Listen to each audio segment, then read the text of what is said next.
This channel does not promote any violent, harmful, or illegal activities. All content provided by this channel is meant for an educational purpose only. অধ্যাপককে মারধরের অভিযোগে উঠেছিল আর এবার কলেজের বৈঠকে দুই বিভাগীয় প্রধানকে চমক ধমক, খুনের হুমকি পর্যন্ত দেওয়ার অভিযোগ।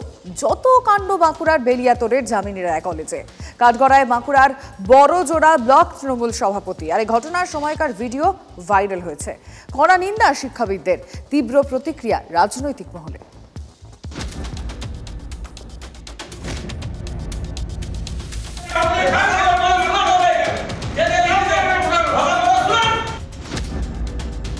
শিক্ষায় শাসকের শাসন, শিক্ষককে শাসকের শাসানি। কলেজ পরিচালন সমিতির বৈঠকে তৃণমূলের ব্লক সভাপতির দাদাগিরি, দুই বিভাগীয় প্রধানকে খুনের হুমকি দেওয়ার অভিযোগ। সমাজ মাধ্যমে ভাইরাল ভিডিও, সত্যতা যাচাই করেনি TV9 বাংলা। আমাদের উদ্দেশ্য করেই স্থানীয় শাসক দলের দুই নেতা কালী মুখার্জি এবং জয়ন্ত দাস আমাদের উদ্দেশ্যে বলে যে লোকাল মাতালদের দিয়ে আমাদের মার্ডার করিয়ে দেবে।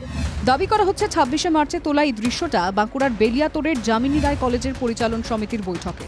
সেদিন সরকারি প্রতিনিধি হিসেবে বৈঠকে উপস্থিত ছিলেন বড়জোড়া ব্লক তৃণমূল সভাপতি কালীপদ মুখোপাধ্যায়। জয়ন্ত দাস নামে স্থানীয় এক তৃণমূল নেতাও উপস্থিত ছিলেন সেখানে। অভিযোগ, কলেজের অধ্যক্ষের উপস্থিতিতেই বাংলার বিভাগীয় প্রধান অধ্যাপক কুন্তল সিনহা ও ভূগোলের বিভাগীয় প্রধান লক্ষ্মীনারায়ণ যাদবকে ধমকাতে দেখা যায় তৃণমূলের ব্লক সভাপতিকে। অভিযোগ, থানা পুলিশ করেও লাভ হয়নি, তাই নিরাপত্তার কারণে বদলির কথা ভাবছেন ওই দুই অধ্যাপক। প্রশাসনকে আমরা এই বিষয়ে একটা মেল মারফত জানিয়েছি। আমরা যখন লিখিত দিতে যাই স্থানীয় প্রশাসন নেয়নি এবং সেই প্রশাসনই আবার যার বিরুদ্ধে অভিযোগ তার কাছে অনুমতি নিয়ে সেটা অ্যাকসেপ্ট করে। ভবিষ্যতে যদি এরকম হতে থাকে আমরা এখানে ট্রান্সফার নিয়ে অন্য জায়গায় চলে যাব। বিষয়টিকে কেন্দ্র করে জোর রাজনৈতিক চাপানোতর শুরু হয়েছে বাঁকুড়া। এই ভিডিও দেখে পরিষ্কার যে তৃণমূলের ব্লক সভাপতি তার নেতৃত্বে অধ্যাপক নিগ্রহের যে স্ক্রিপ্ট, সেই স্ক্রিপ্ট আগেই লেখা হয়ে গিয়েছিল। অধ্যাপকদের অসম্মানিত করার জন্য কারা জড়িত? এই দুষ্কৃতিকারী যারা মদ্যপ তাদেরকে বাঁচানোর চেষ্টা করছে এবং তাদেরকে পরোক্ষে মদত দিচ্ছে, এটা মানুষের কাছে প্রতিদিন পরিষ্কার হচ্ছে। তৃণমূলের ব্লক সভাপতি অবশ্য দায় ঝেড়ে ফেলতে মরিয়া। এরকম কোনো ঘটনা ঘটেনি, কথাবার্তা হচ্ছিল। এই ঘটনাটায় কোথাও প্রমাণ করা হয়েছে কি যে আমরা হুমকি দিচ্ছি? কথাবার্তা হচ্ছে, তো কথাবার্তার সঙ্গে হুমকির কি আছে? তবে এই প্রথম নয়, প্রকাশ্যে মদ্যপানের প্রতিবাদ করায় গত 14ই অগস্ট এই কলেজেরই ইতিহাসের অধ্যাপক মার্শাল সোরেনকে মারধরের অভিযোগ ওঠে, নাম জড়ায় তৃণমূলের। কিছুদিন আগে মালদার হবিপুরে প্রধান শিক্ষিকাকে শাসানোর অভিযোগ ওঠে স্থানীয় তৃণমূল নেতার বিরুদ্ধে। ভাঙড়ে খেলা হবে দিবসের অনুষ্ঠানে তৃণমূলের পঞ্চায়েত সমিতির কর্মাধ্যক্ষের বিরুদ্ধে এক শিক্ষকের মারধরের অভিযোগ ওঠে। 28শে অগস্ট তৃণমূলের ছাত্র সংগঠনের প্রতিষ্ঠা দিবসে পরীক্ষা নেওয়ার সিদ্ধান্তে অনড় থাকায় কলকাতা বিশ্ববিদ্যালয়ের উপাচার্যকেই হুঁশিয়ারি দিতে শোনা গেছে TMCP নেতাকে। অনেকেই প্রশ্ন তুলছেন, এত কিছুর পরেও কি তৃণমূল নেতাদের মুখে বাম আমলের শিক্ষাক্ষেত্রে অনিলায়ন তত্ত্বের কথা মানায়? স্কুল কলেজের পরিচালন সমিতিতে তৃণমূল নেতাদের সক্রিয় উপস্থিতি, শিক্ষা প্রতিষ্ঠানের স্বাভাবিক কাজকর্মে হস্তক্ষেপের অভিযোগ কি দলতন্ত্রের তত্ত্বকে প্রতিষ্ঠা করে না?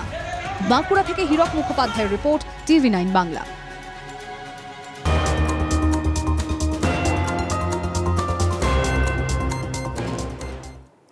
আমাদের পাড়া আমাদের সমাধান ক্যাম্পে ঢুকতে বাধা, তৃণমূল পঞ্চায়েত সদস্যের বিরুদ্ধে মহিলাদের বাধা দেওয়ার অভিযোগ। রাস্তার দাবি না জানিয়েই ফিরতে হয় খানাকুলের ঠাকুরানীচক পঞ্চায়েতের কাচরা মান্নাপাড়া এলাকার 64 নম্বর বুথের মহিলাদের অভিযোগ, গত 10 বছর ধরে এলাকায় যাতায়াতের রাস্তার বেহাল অবস্থা। রাস্তার দাবি নিয়ে গতকাল আমাদের পাড়া ক্যাম্পে গিয়েছিলেন মহিলারা। গেটের মুখে তৃণমূল পঞ্চায়েতের সদস্য মোজাফফর মণ্ডল বাধা দেন, চলে যেতে বললেন বলে অভিযোগ। আর এতে ক্ষোভে ফেটে পড়েন স্থানীয় মহিলারা।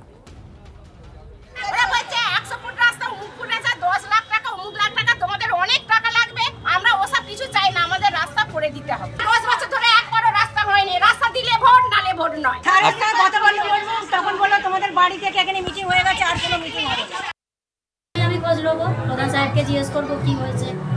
এই রাস্তা যে হয়নি, এখনই এই মুহূর্তে হয়তো রাস্তা হবে না, বর্ষার জন্য এখন কোথাও কোনো রাস্তাই হচ্ছে না। বর্ষাটা কমুক, তারপরে নিশ্চয়ই রাস্তা হবে। দেখছেন তৃণমূলকে দিয়ে আর হবে না, আপনার দলের ছেলেদেরকে দিয়ে আর হবে না, প্রশাসনকে কাজে লাগিয়েছে। সরকারি যন্ত্রকে কাজে লাগিয়ে প্রত্যেকটা জায়গায় ব্যানার হেডিং লাগিয়ে মমতা ব্যানার্জির নামে জয়ধ্বনি হবে, মমতা ব্যানার্জি এই প্রকল্প করছে পাড়ায় সমাধান। এর আগেও আমরা পাড়ায় সমাধান শুনেছি, পাড়ায় সমাধান নয়, পাড়ায় ডাকাত, পাড়ায় চোর আসছে। 64 নম্বরে যারা এসেছিল সকলকে নিয়ে বসা হয়, বসে সেখান থেকে আলোচনা মাফিক সিদ্ধান্ত করে যে কাজগুলো দেওয়ার সমস্ত মানুষেরই কথা দাবি দাবা শোনা হয়েছে। সেখানে স্যারেরা নথিভুক্ত করেছে, টোটাল 23টা কাজ নথিভুক্ত করা হয়েছে। আর এখান থেকে কাজকে ফিরিয়ে দেওয়া হয়নি, এটা আমাদেরকে বদনাম করার জন্য মিথ্যে কথা বলছে। কৃষ্ণনগরে আমার পাড়া আমার সমাধানের ক্যাম্পে গিয়ে বিক্ষোভের মুখে রাজ্যের মন্ত্রী উজ্জ্বল বিশ্বাস। এলাকার মানুষ রাস্তা সারানোর আবেদন জানান, ওই রাস্তা সংস্কারে আপত্তি জানান মন্ত্রী। গ্রামবাসীকে প্রশ্ন করেন এতদিন কোন রাজনৈতিক দল করেছেন, তখনই তাকে ঘিরে বিক্ষোভ দেখান স্থানীয়রা। মন্ত্রীর এই আচরণকে ঘিরে শুরু হয়েছে রাজনৈতিক জল্পনা। করলো না তাহলে দিনের মধ্যে মারামারি করবে, এটা তো দ্বিতীয় কিছু করবে না। যেটা হচ্ছে আমাদের বললো ওখানে স্যাররা সরকারি যেটা বললো সেইভাবে আমরা ধারণ করেছি, সেটা আমরা করি। এখন স্যাররা বসে আছে আমাদের যেভাবে বললো, এত বড় রাস্তা স্যার দেখে গেল, তোমরা তো এইভাবে দিতে পারোনি, তোমাদের উচিত হয়নি।